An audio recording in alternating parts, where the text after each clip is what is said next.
Hi, I got a phone call last week. I think it was Wednesday, asking whether I could come into hospital for the test that I've been waiting for. Anyhow, I went up to London on Monday, and we were able to stay the night. And we went to the hospital on the Tuesday for a full day of tests. In fact, they did more tests in one day than they did in the whole of the 5 days that I spent in hospital back in January. It was much more of a positive outcome this time. They seemed to take me a little bit more seriously, or at least I felt that those I dealt with did. The day started just with a general assessment, and then I went and had an EMG mainly in my legs and my hands, which is to see whether the nerves are doing their job properly in my muscles.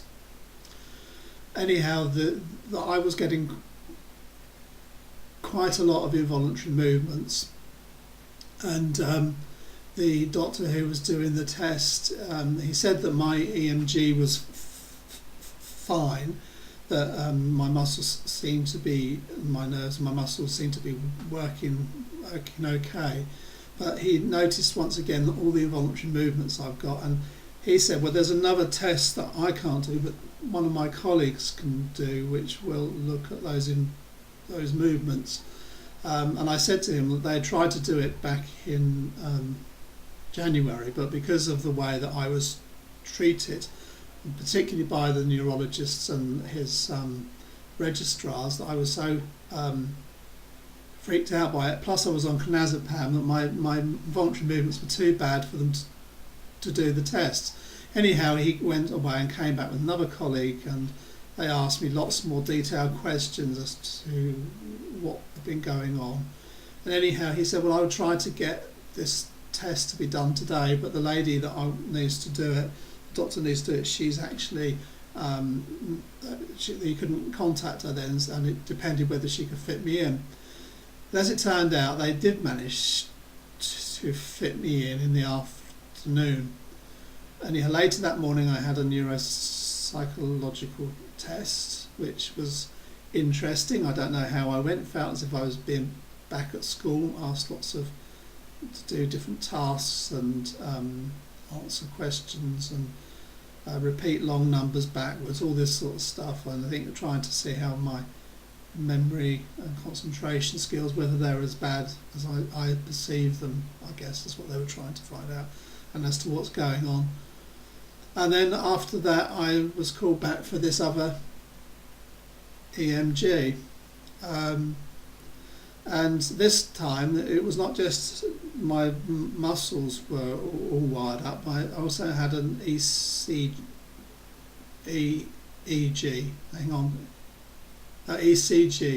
attached to my my head. Is it ECG? No, EEG, sorry, I'll get it right. Attached to my head, and they obviously haven't done this particular test very often, because there were suddenly about 8 or so other doctors come in to see what was going on, and I had to have my eyes taped down and lie down, and they just videoed the movements, and the machinery took the readings, and I was listening to what they were saying, and apparently it's to do with when you have a voluntary movement, that part of the brain comes into action.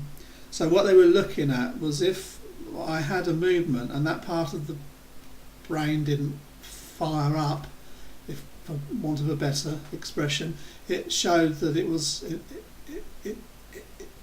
involuntary rather than a voluntary movement. And I kept hearing them talking about myoclonus and dystonia, and every now and again I'd hear them say, now look, there's a positive one. But I did try to get this test, must have been for it seemed like at least an hour. It probably was about an hour. It did sound as if they were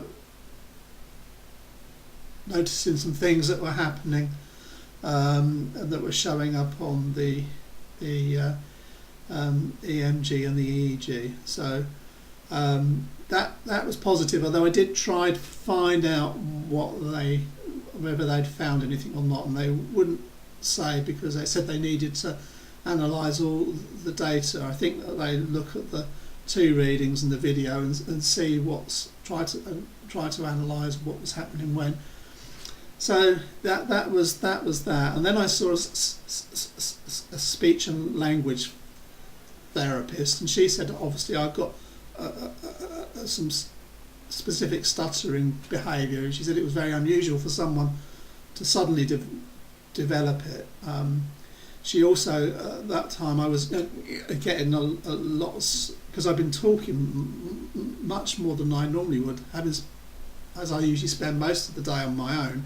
I don't speak very much, but because I've been speaking a lot, my speech was worse, and she could hear my throat closing down as it does.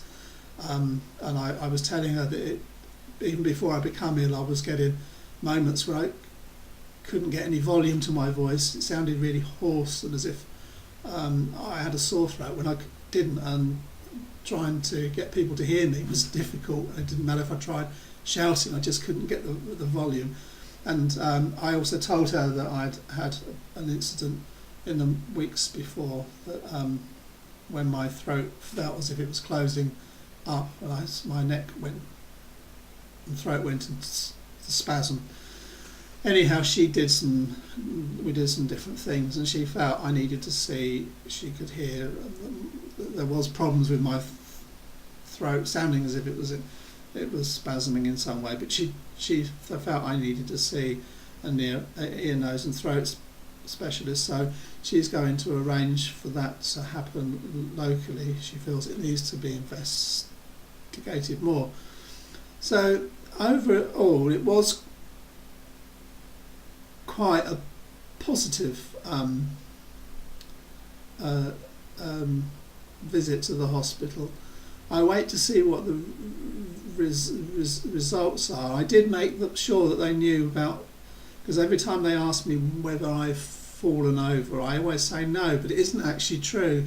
I've got very lax joints, and as a child, I saw a paediatrician because I was often tripping over myself, and over the years I've often had falls, which they've increased probably more since I was in my 30s, and I've always just sort of, when I'm asked do I have falls, I say no, because I've always assumed that it's been down to my ankles. But as I've thought about it more, I'm not always sure, and talked to my wife, I'm not always sure that has been the case. There have been times when I've been walking along and I've just put my leg down and I've just been flat on my face. And I thought I needed to mention that. One time I actually broke my ankle when I fell, which was a few years ago now, but they happen on a fairly regular place, but we're not talking regular amount, but we're not talking very often, probably once, twice a year. But when they do, they're quite dramatic, and I'm usually pretty embarrassed, and I brush myself off, usually end up with grazes and things, and just sort of get up and hope no one noticed. But I did manage to mention that. Whether they'll just think that's me adding a bit more to my psychiatric problem or not, I don't know. But anyhow, we'll wait and see. I've got to wait now until August to get the answer to the result. That's partly because they wanted to need to go in July, but it would have meant my wife having time off work, so it's partly because of that as much as anything else. So yeah, things hopefully are working, going to be better. I mean, my walking last week was horrendous, and strangely enough I went to go to the hospital and my walking had improved a fair amount, but as you might be able to see, I am suffering the effects of having spent so of the time I spent away. So anyhow, I'll speak to you again soon. Bye for now.